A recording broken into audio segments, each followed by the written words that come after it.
જય શ્રી કૃષ્ણ, જય Dwarkadhish. Hello everyone, કેમ છો? Welcome to my channel Vasra family platter.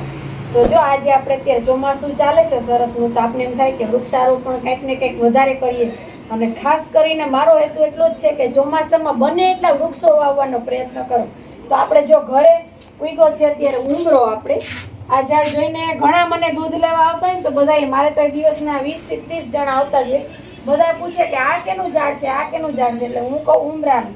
અને ઉમરા વિશે ઘણાને ખ્યાલ પણ ન હોય કે આને ઉમરો કહેવાય છે, પણ ખરેખર આ વૃક્ષ એટલું ઉપયોગી અને એટલું ધાર્મિક છે કે તમે એકવાર પાણી પાસો ને ઉમરાને, તો તમને અશ્વમેઘ યજ્ઞ કરો ને એટલું ફળ મળે છે, એમ બધા કહેતા હોય છે, આપણા પુસ્તકોમાં લખેલું છે.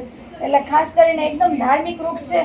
અને જ્યારે કોઈ પણ વૃક્ષમાં ફળ ફ્રૂટ ન આવતા હોય તો ઉમરામાં તો ટેટા આવે જ છે, અને પક્ષીઓ એને ભરપૂર પ્રમાણમાં ખાઈ શકે છે. તો આપણે ઉમરો છે ને, ઉમરો એવી વસ્તુ છે કે કોઈ બી નાખવાથી નથી ઉગતો, પણ એ પીપળા જેમ ઉગે એવી રીતના વડલા ઉગે, એવી રીતના ઉમરો ઉગે છે કે એની મેળે મેળે ઉગે છે.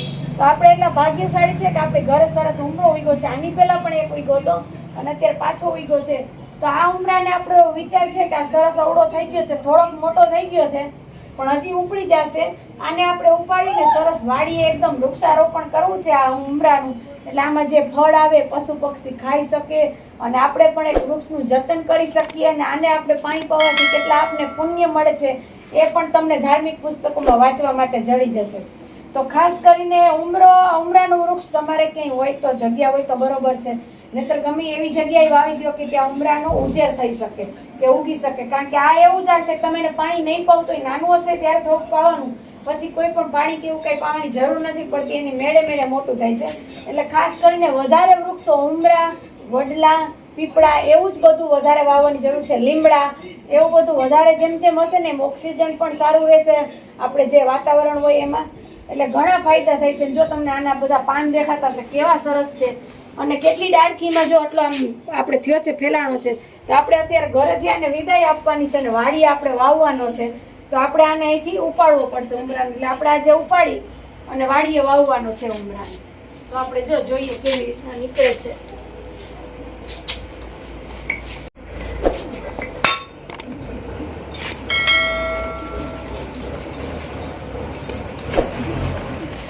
જો સરસ આપણો ઉમરો અવળો થઈ ગયો છે, કેસવ જેવડો થઈ ગયો છે. કાં કેસવ?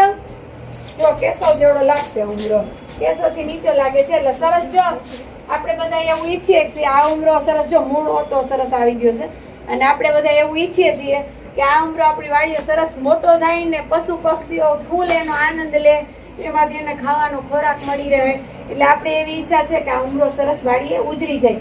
અને ખાસ કરીને ચોમાસું છે એટલે ઉજરી જ જશે. સાચા દિલથી તમે કોઈ પણ વસ્તુ આવી રીતના વાવો ને, ખાસ કરીને આપણે ઝાડમાં પણ જીવ જ હોય છે, એને આપણે એક જીવ જ માનવાનો છે. કારણ કે એ વધે છે, આપણે એને પાણી પાઈએ તો મોટું થાય છે, શ્વાસ લે છે, આપણે ઓક્સિજન આપે છે, પોતે કાર્બન ડાયોક્સાઇડનું શોષણ કરે છે. એટલે એક જીવ જ માનવાનો છે, જીવની જેમ આનું જતન કરવાનું છે આપણે.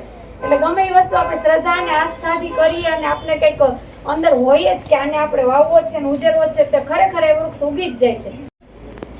અને ખાસ કરીને જો અમારે આની પહેલા પણ 2 ઉમરા રસ્તામાંથી લઈને હતા ને, તો એ પણ આપણે વાડીએ વાવેલા છે અને મોટા થઈ ગયા. ખાસ મારા દાદાજી સસરા હતા ને, એ પણ એમ કહેતા કે ઉમરો વાવવાથી ખૂબ જ પુણ્ય મળે છે. ને જ્યારે કોઈ પણ વૃક્ષમાં વરસાદ ન હોય ત્યારે ફળ ફ્રૂટ આવતા નથી, તો પશુ પક્ષીઓનો તો મુખ્ય આહાર આ ઝાડમાંથી જ છે, પક્ષીઓ જેવાનો ખાસ કરીને. અને આ ઝાડમાં એવા ફળ આવે છે કીડીથી માંડીને હાથી સુધી બધા ખાઈ શકે એવા આ ઝાડમાં ફળ આવે છે કે બધા ખાય છે.